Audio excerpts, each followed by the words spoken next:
А в Хандыге провели первый открытый конкурс среди танцевальных коллективов «Тюсельге-2015», посвященный 70-летию Великой Победы и Году молодежи в Тампонском районе. С подробностями Мария Винокурова.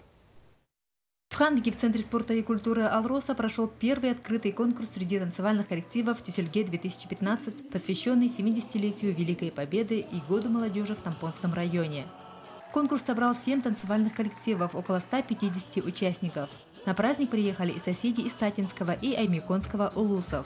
Первый тюсельге получился ярким не только по красочности костюмов, но и по содержанию. Автор танцевального проекта – руководитель образцового танцевального коллектива «Далан Каре» Иван Степанов, который в целях возрождения и пропаганды духовных ценностей и традиций национальных культур, выявления новых стилей и форм в танцевальном искусстве предложил провести подобный фестиваль. Своеобразной фишкой конкурса стали совместные танцевальные номера руководителей и воспитанников и отдельные выступления руководителей. Самый лучший этап – это этап, когда танцевала Полина Егоровна, танец руководителя.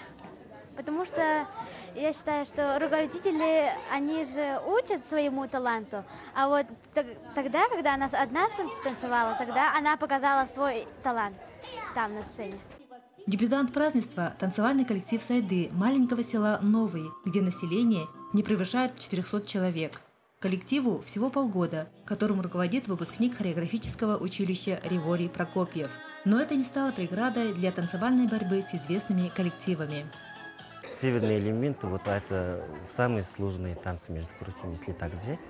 Когда мы за границей, вот я в театре танца работал, и когда мы ездили, вот северные танцы самые котируемые.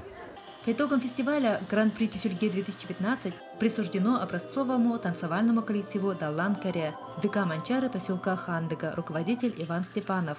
Конкурс стал настоящей песней победе, дружбе народов, который без слов объединил и сплотил коллективы в едином танцевальном порыве. Мария Винокурова, Жолтан Толстяков, НВК Саха, Хандыга.